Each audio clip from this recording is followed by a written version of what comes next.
Assalamualaikum warahmatullahi wabarakatuh.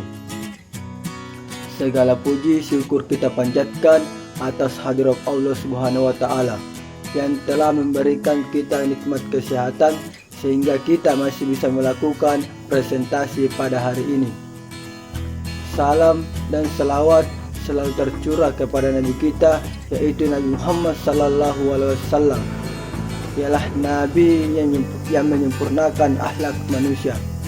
Baiklah, kami dari kelompok Enang yang beranggotakan 3 orang. Yang pertama, saya atas nama Iqbal.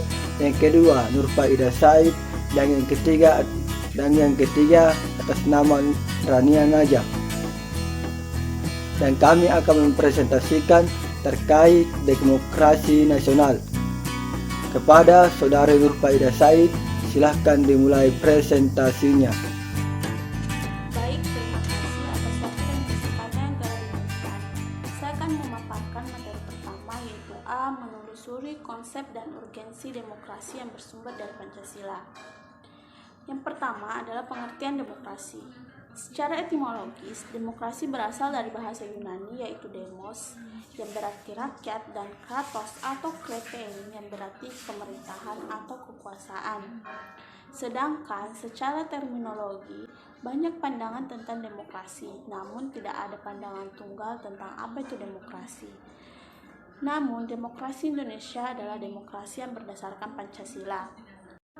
Jadi, demokrasi Indonesia adalah demokrasi yang konstitusional, selain karena dirumuskan nilai-nilai dan normanya dalam Undang-Undang Dasar 1945, konstitusi ini juga bersifat membatasi.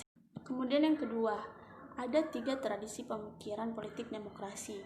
Secara konseptual, seperti yang telah dikemukakan oleh Carlos Alberto Torres pada tahun 1998, demokrasi itu dapat dilihat dari 3 tradisi pemikiran politik. Yang pertama ada classical Aristotelian theory, kedua medieval theory, dan ketiga contemporary doctrine.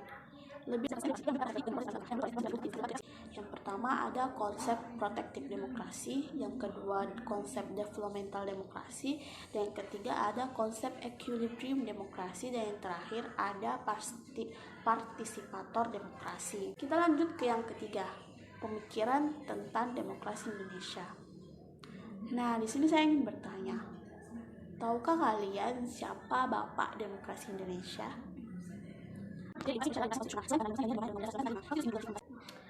Nah, jadi Bapak Demokrasi Indonesia adalah beliau Dr. Andes Muhammad Hatta. Menurut beliau, kita sudah mengenal tradisi demokrasi jauh sebelum Indonesia merdeka, yakni demokrasi desa. Menurut beliau, demokrasi desa tersebut merupakan pengembangan demokrasi yang ke arah demokrasi Indonesia yang lebih modern seperti yang kita rasakan sekarang ini. Untuk materi selanjutnya akan dipaparkan oleh Saudari Rania Najah. Kepada Saudari Rania Najah dipersilahkan untuk pemaparan materi berikutnya. 4. Pentingnya demokrasi sebagai sistem politik kenegaraan modern. Demokrasi sebagai bentuk pemerintahan pada awalnya dimulai dari sejarah Yunani kuno. Namun demikian, demokrasi saat itu hanya memberikan hak berpartisipasi politik kepada minoritas kaum laki-laki dewasa. Demokrasi di mata para pemikir Yunani kuno seperti Plato dan Aristoteles bukanlah bentuk pemerintahan yang ideal. Mereka menilai demokrasi sebagai pemerintahan oleh orang miskin atau pemerintahan oleh orang dungu. Demokrasi Yunani kuno itu selanjutnya tenggelam oleh kemunculan pemerintahan model kekaisaran Romawi dan tumbuhnya negara-negara kerajaan di Eropa sampai abad ke-17. Namun demikian, pada akhir abad ke-17 lahirlah demokrasi modern yang semai oleh para pemikir barat seperti Thomas Hobbes, Montesquieu, dan J.J. Rousseau. Bersamaan dengan munculnya konsep negara bangsa di Eropa, perkembangan demokrasi semakin pesat dan diterima semua bangsa terlebih sesudah Perang Dunia II.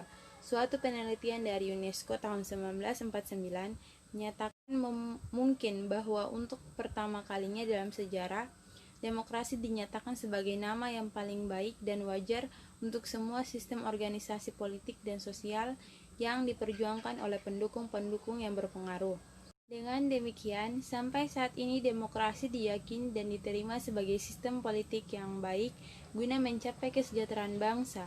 Hampir semua negara modern menginginkan dirinya dicap demokrasi, sebaliknya akan menghindar dari julukan sebagai negara yang undemokrasi. B. Menanyakan alasan mengapa diperlukan demokrasi yang dari Pancasila. Hingga sekarang ini, kita masih menyaksikan sejumlah persoalan tentang kelemahan praktik demokrasi kita.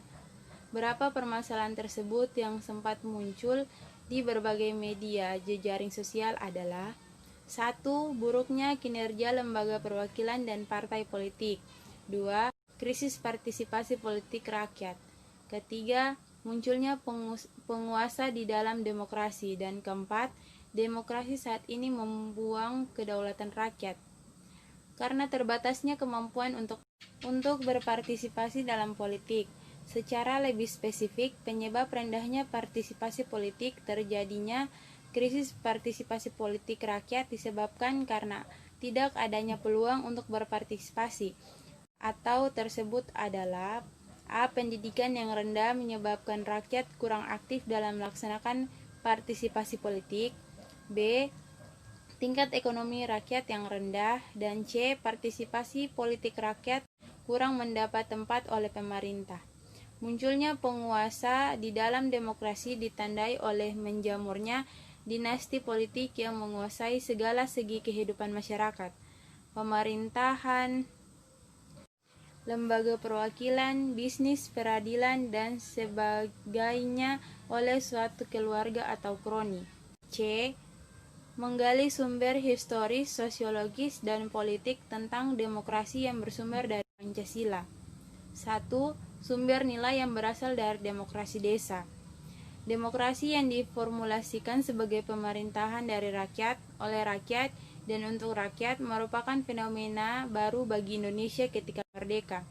Kerajaan-kerajaan pra-Indonesia adalah kerajaan-kerajaan feodal yang dikuasai oleh raja-raja autokrat. Akan tetapi, nilai-nilai demokrasi dalam taraf tertentu sudah berkembang dalam budaya Nusantara dan dipraktikkan setidaknya dalam unit politik terkecil seperti desa di Jawa, nagari di Sumatera, dan Banjar di Bali. Mengenai adanya anasir demokrasi dalam tradisi desa, kita akan menjamin dua macam analisis. Kedua, sumber nilai yang berasal dari Islam. Nilai demokrasi yang berasal dari Islam bersumber dari akar teologisnya.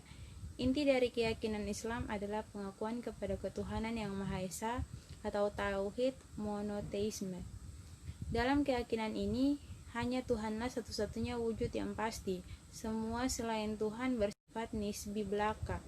Konsekuensinya, semua bentuk pengaturan hidup sosial manusia yang melahirkan kekuasaan mutlak dinilai bertentangan dengan jiwa tauhid. Yang ketiga, yang berasal dari Barat. Masyarakat Eropa mempunyai akar demokrasi yang panjang. Pusat pertumbuhan demokrasi terpenting di Yunani adalah kota Athena, yang sering dirujuk sebagai contoh pelaksanaan demokrasi partisipatif dalam negara kota sekitar abad ke-5 sebelum Masehi. Selanjutnya muncul pula praktik pemerintahan sejenis di Romawi, tepatnya di kota Roma, Italia, yakni sistem pemerintahan republik. Model pemerintahan demokratis, model Athena dan Roma ini kemudian menyebar ke kota-kota lain sekitarnya, seperti Florence dan Venice. Baiklah, saya akan membahas tentang bagian D. Membangun argumen tentang dinamika dan tantangan demokrasi yang bersumber dari Pancasila. Yang pertama, Majelis Permusyawaratan Rakyat. Amandemen Undang-Undang 1945 dilakukan pula terhadap ketentuan Lembaga Permusyawaratan Rakyat, yakni MPR. Sebelum dilakukan perubahan, MPR merupakan lembaga tertinggi negara. Ketentuan mengenai Majelis Permusyawaratan Rakyat dalam naskah asli Undang-Undang 1945 terdiri atas 2 pasal. Kedua pasal tersebut adalah pasal 2 dengan 3 ayat. Kita masuk pada pasal kedua. Yang pertama, Majelis Permusyawaratan Rakyat terdiri atas anggota-anggota Dewan Perwakilan Rakyat, ditambah dengan utusan-utusan dari daerah dan golongan-golongan, menurut aturan yang ditetapkan dengan undang-undang. Bagian 2. Majelis Permusyawaratan Rakyat bersidang sedikitnya sekali dalam 5 tahun di ibu kota negara. Yang ketiga, segala putusan Majelis Permusyawaratan Rakyat ditetapkan dengan suara terbanyak. Kita masuk pada pasal 3. Yang pertama, Majelis Permusyawaratan Rakyat berwenang mengubah dan menetapkan Undang-Undang Dasar. Yang kedua, Majelis Permusyawaratan Rakyat melantik Presiden dan Wakil Presiden. Yang ketiga, Majelis Permusyawaratan Rakyat hanya dapat memberhentikan Presiden dan Wakil Presiden dalam masa jabatannya menurut Undang-Undang Dasar. Sekarang kita masuk pada bagian 2, Dewan Perwakilan Rakyat. Dalam upaya mempertegas pembagian kekuasaan dan menerapkan prinsip saling mengawasi dan mengimbangi yang lebih ketat dan transparan, maka ketentuan mengenai DPR dilakukan perubahan. Rumusan naskah asli pasal 20. Yang pertama, tiap-tiap undang-undang menghendaki persetujuan Dewan Perwakilan Rakyat. Yang kedua, jika suatu rancangan undang-undang tidak mendapat persetujuan Dewan Perwakilan Rakyat, maka rancangan tidak boleh dimajukan lagi dalam persidangan Dewan Perwakilan Rakyat masa itu. Rumusan perubahan pasal 20. Yang pertama, Dewan Perwakilan Rakyat memegang kekuasaan membentuk undang-undang. Jadi, DPR lah yang membuat segala undang-undang, baik itu undang-undang berkaitan dengan narkoba, korupsi, dan sebagainya. Kita masuk pada bagian kedua. Setiap rancangan undang-undang dibahas oleh Dewan Perwakilan Rakyat dan Presiden untuk mendapat persetujuan bersama. Yang ketiga, jika rancangan undang-undang itu tidak mendapat persetujuan bersama, rancangan undang-undang itu tidak boleh diajukan lagi dalam persidangan Dewan Perwakilan Rakyat masa itu. 4. Presiden mengesahkan rancangan undang-undang yang telah disetujui bersama untuk menjadi undang-undang. Yang kelima, dalam hal rancangan undang-undang yang telah disetujui bersama tersebut tidak disahkan oleh Presiden dalam waktu 30 hari semenjak rancangan undang-undang tersebut disetujui, maka rancangan undang-undang tersebut sah menjadi undang-undang dan wajib diundangkan. Bagian 3. Dewan Perwakilan Daerah. Ketentuan mengenai Dewan Perwakilan Daerah atau DPD merupakan hal baru dalam Undang-Undang 1945. Ketentuan ini diatur dalam bab tersendiri dan terdiri atas 2 pasal, yaitu pasal 22C dengan 4 ayat dan pasal 22D dengan 4 ayat. Kita masuk pada pasal 22C. Yang pertama, anggota Dewan Perwakilan Daerah dipilih dari setiap provinsi melalui pemilihan umum. Yang kedua, anggota Dewan Perwakilan Daerah dari setiap provinsi jumlahnya sama dan jumlah seluruh anggota Dewan Perwakilan Daerah itu tidak lebih dari 1/3 jumlah anggota Dewan Perwakilan Rakyat. Yang ketiga, Dewan Perwakilan Daerah bersidang sedikitnya sekali dalam setahun.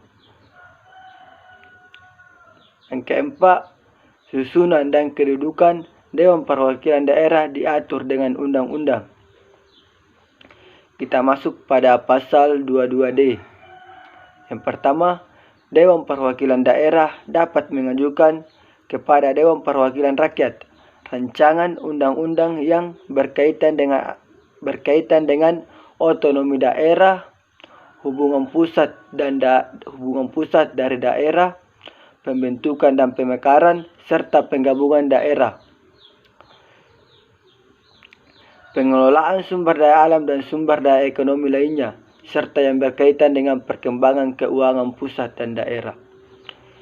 Bagian 2. Dewan Perwakilan Daerah ikut membahas rancangan undang-undang yang berkaitan dengan otonomi daerah, baik itu hubungan pusat dan daerah, pembentukan, pemekaran dan penggabungan daerah, pengelolaan sumber daya alam dan sumber daya ekonomi lainnya, serta pertimbangan keuangan pusat dan daerah, serta memberikan pertimbangan kepada Dewan Perwakilan Rakyat atas rancangan undang-undang anggaran pendapatan dan belanja negara dan rancangan undang-undang yang berkaitan dengan pajak, pendidikan, dan agama. Kita masuk pada bagian ketiga, yaitu Dewan Perwakilan Daerah dapat melakukan pengawasan atas pelaksanaan undang-undang mengenai otonomi daerah, baik itu pembentukan, pemekaran, dan penggabungan daerah, hubungan pusat dan daerah, pengelolaan sumber daya alam, dan sumber ekonomi lainnya. Mungkin cukup sekian presentasi kami dari kelompok Kenang. Semoga teman-teman sekalian bisa mengerti apa yang kami bahas terkait demokrasi nasional. Dan jika ada yang ingin bertanya, bisa di classroom yang telah disediakan oleh Bapak. Dan saya akhir dengan ucapan wabillahi taufiq wal hidayah. Wassalamualaikum warahmatullahi wabarakatuh.